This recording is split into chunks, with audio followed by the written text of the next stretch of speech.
RCN. Le son de la différence.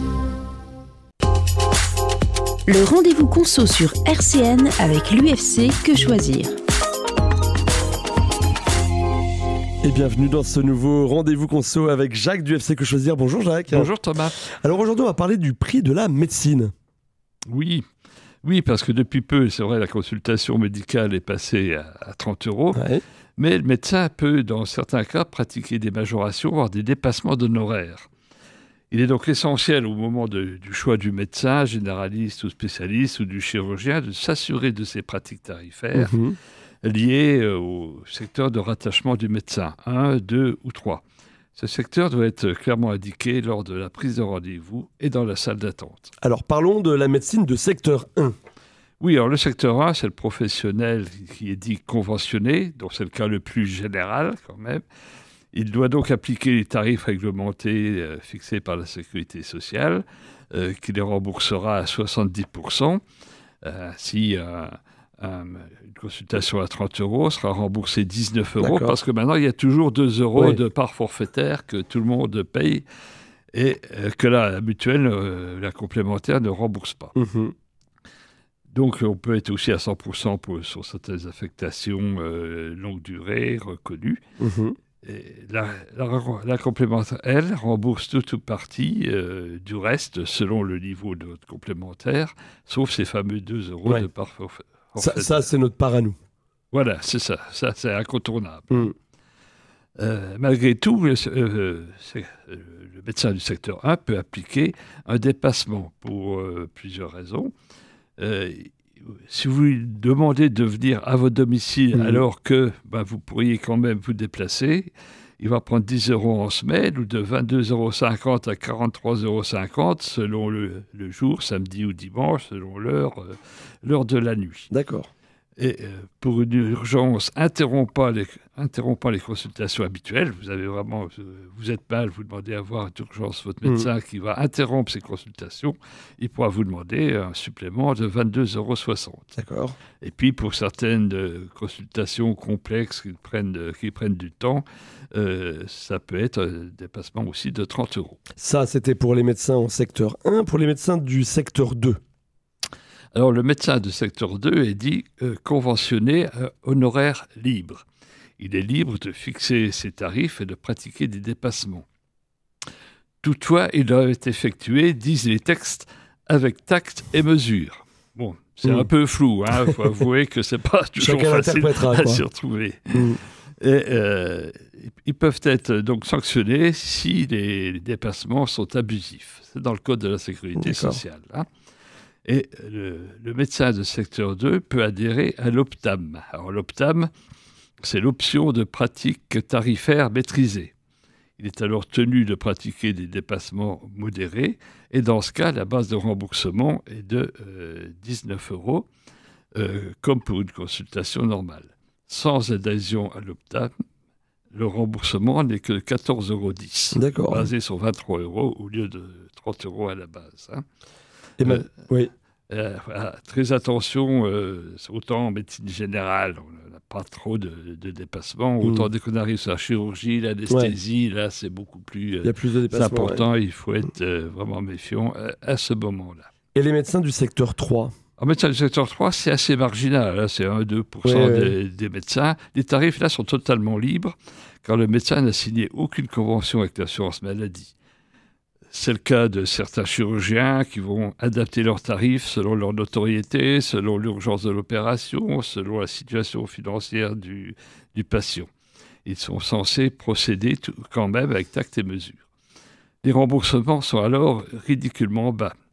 C'est un tarif dit d'autorité, 61 centimes pour un généraliste, 1,22 € pour un spécialiste. Donc c'est vraiment symbolique. Bon, quelles sont les obligations de tous les médecins, d'où qu'ils viennent? Alors, quel que soit le médecin, en effet, doit être affiché dans la salle d'attente.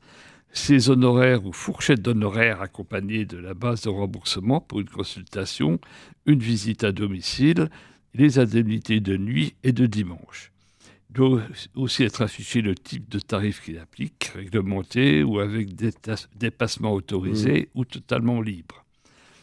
Il doit avoir les modalités de dépassement éventuelles, les modalités de remboursement par l'assurance maladie et dans le cadre de la PUMA, de protection universelle maladie, qui, elle, ne doit pas subir de dépassement.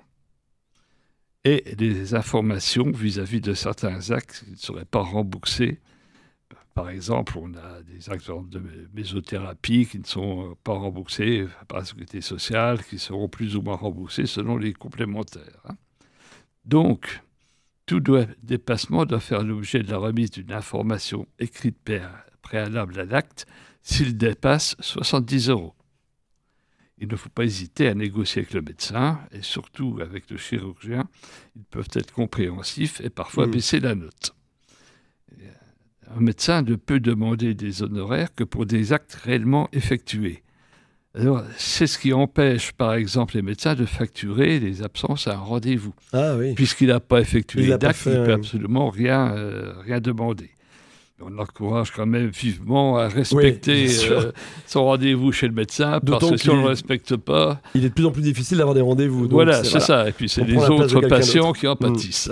Que faire en cas de contestation de la somme demandée par le médecin ? Il faut déjà d'abord demander des explications au médecin. Ouais. Des fois, il peut y en avoir des bonnes, ça peut être tout à fait réaliste. S'il n'y a pas d'explication satisfaisante, nous conseille la lettre commandée avec accusé de réception, contestant le dépassement et en demandant le remboursement. Sans réponse du médecin, vous pouvez déposer une plainte auprès du conseil départemental de l'ordre des médecins pour, justement, défaut de tact et de mesure. Alors, il faut quand même, dans ce courrier, résumer un peu les faits, mettre les doubles des pièces médicales et de la facture demandée. Il faut justifier un petit peu. Ensuite, on peut tenter un règlement amiable seul ou avec une association de consommateurs pour obtenir le remboursement. En dernier recours, on peut saisir le juge ou un conciliateur de justice pour pratique tarifaire abusive ou défaut d'information. Parce que derrière, si on n'a pas été informé avant la facture, qu'on est surpris par la facture, là, il y a quand même un problème juridique qui se pose. Alors bien sûr, si on attaque comme ça un médecin, ça rend un peu l'état de confiance patient-médecin et pourrait nuire une reprise des soins, sauf bien sûr à changer de médecin. Donc il faut tout faire comme pour le médecin, avec tact et mesure, même sur les patients. Il faut réfléchir avant de se jeter dans la gueule du loup. Sa santé quand même derrière est en jeu. Risque au vu de la couverture médicale de la France. C'est quoi ces risques ? Oui, alors, c'est que choisir dénonce, carte à l'appui, les déserts médicaux français. Et outre la difficulté de trouver un médecin, cette situation incite les médecins à pratiquer de plus en plus de dépassements face à une clientèle qui est devenue captive, qui acceptera d'autant plus de payer plus cher pour être simplement soignée. Donc là, on est quand même dans une situation même difficile. On a du mal à trouver un médecin. On finit par en trouver un, mais il va demander des suppléments, des dépassements d'honoraires. Donc c'est une situation qu'on condamne. On agit auprès du gouvernement pour que les choses soient quand même mieux maîtrisées à ce niveau-là. La Meurthe-et-Moselle, par exemple, est parmi les départements où le coût d'un anesthésiste est le plus élevé en France.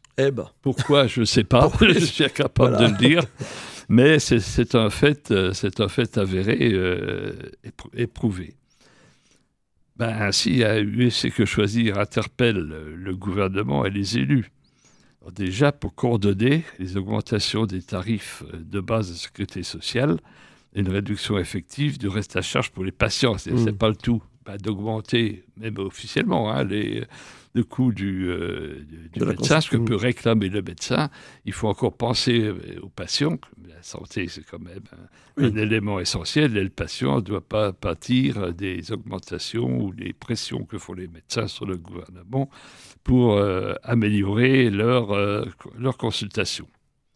Ce qu'on demande aussi, c'est que le secteur 2 hors Optam soit interdit pour les nouveaux médecins. C'est-à-dire un nouveau médecin qui s'installe, il doit prendre soit le secteur 1, soit éventuellement le secteur 2, mais dans ce cas-là, il doit signer l'Optam, ce qui va quand même réduire réduire un peu les frais, ce que va dépenser le patient. Et puis, c'est ce qu'on demande aussi, c'est de mener des discussions pour faire adhérer tous les spécialistes du secteur 2 à l'Optab. C'est-à-dire que secteur 2 et Optab soient liés, ce qui quand même est une maîtrise intéressante des dépassements. Pourquoi pas, qu'on ne tombe pas dans des exagérations. Alors, très variable, hein, selon les régions. C'est vrai que dans le sud-est de la France, notamment, qui a beaucoup de médecins qui sont souvent très chers. Donc, il y a des zones, quand même, où les médecins sont rares. Donc, on se bat. Alors, bien sûr, tous les médecins, le corps médical n'est pas forcément d'accord avec nos positions pour que vraiment les Français, nous, c'est les consommateurs de santé qui nous intéressent. Et ce qu'on veut, c'est que tous les consommateurs, quel que soit leur endroit en France, puissent trouver un médecin sans trop de difficultés, et aussi de ne pas payer des petites fortunes pour trouver un médecin ou pour se s'occuper de leur santé. Ou se faire soigner. Eh bien, on en a appris beaucoup plus sur les différents secteurs de santé. Merci beaucoup, Jacques. Je rappelle que si on a des difficultés, on peut s'adresser à l'UFC Que Choisir. Si on a des difficultés, notamment oui, bien sûr, que ça soit dans médecin. Le domaine de la santé. On a beaucoup, d'ailleurs, à l'UFC Que Choisir, on a beaucoup de représentants des usagers en milieu hospitalier. Donc, on est présent en milieu hospitalier. J'en profite pour dire qu'il ne faut pas hésiter, si on a eu un souci en milieu hospitalier, de demander à revoir le représentant des usagers pour discuter avec lui. D'ailleurs, du souci, parce que les représentants des usagers connaissent bien tout le domaine et pourront affirmer, voir avec le patient s'il doit intervenir ou pas. Alors, un dernier petit message totalement autre, c'est la Foire Expo de Nancy qui ouvre. On sera présent à la Foire Expo, donc n'hésitez pas à venir nous rencontrer. On vous présentera d'ailleurs quels produits dont on parlait Odette la semaine dernière.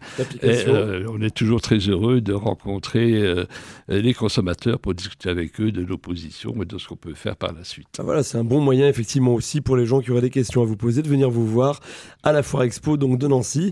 Et puis sinon, on vous retrouve évidemment sur Internet ou par téléphone. Oui, sur Internet, www.nancy.ufcquechoisir.fr, 09 52 19 48 23. Quelle mémoire des numéros, Jacques. Je le dis souvent.